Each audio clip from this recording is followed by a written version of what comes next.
आमच्याकडे आते आली आहे म्हणून आम्ही गावठी कोंबडा बनवला.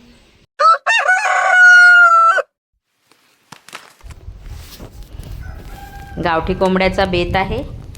चूल पेटवून घेतलेली आहे, पातेल्याला राख लावून घेतली आहे.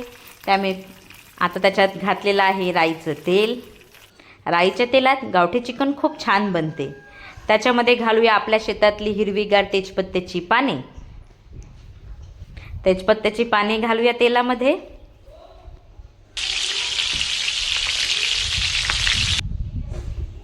आता घालूया खडे मसाले. खडे मसालेमध्ये जिरं, काळी मिरी, दालचिनी, लवंग. आता घालूया आलं लसणाची पेस्ट आणि कांदा. हे सर्व लाल करून घेऊया. सोबत चिकन मॅरिनेट करून घेऊया. चिकन मॅरिनेटसाठी हळद आणि लाल तिखट. कांदा लाल झालेला आहे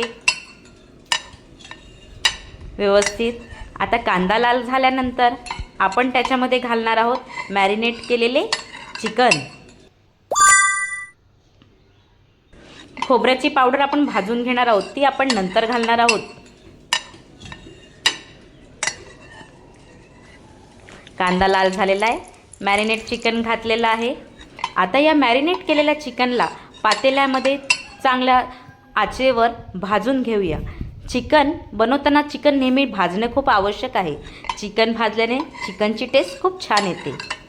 आणि आपण तर बनवणार आहोत गावठी कोंबडा, तर गावठी कोंबड्याला टेस्ट खूप छान येते.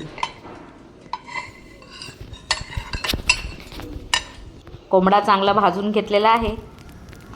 आता आपण ते झाकून त्याच्यावर पातेल्यात पाणी घालून घेतलेलं आहोत.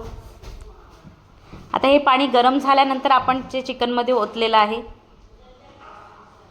चालून घेऊया आणि झाकण ठेवून त्याला शिजू देऊया. सोबत आपण चिकनमध्ये घालणार आहोत बटाटा. चिकनमध्ये बटाट्याची चव खूप छान येते. 2 किंवा 3 बटाटे आपण चिकनमध्ये घालणार आहोत. चिकनने चांगलं पाणी सोडलेलं आहे. त्याच्यात आपण घातलेला आहे बटाटा. चालून घेऊया आणि परत मीठ घालून चिकन आणि बटाट्याला चांगलं झाकण लावून शिजून देऊया.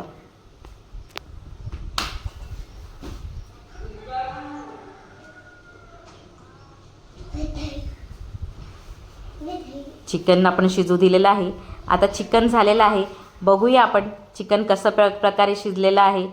आणि त्याच्यामध्ये आपल्याला आवडत असेल तर थोडीशी कोथिंबीर आणि वरून गरम मसाला घातल्यास एकदम मस्त तयार आहे झणझणीत गावठी कोंबडा. कशी झाली गावठी कोंबडा? एकदम झणझणीत, एक नंबर.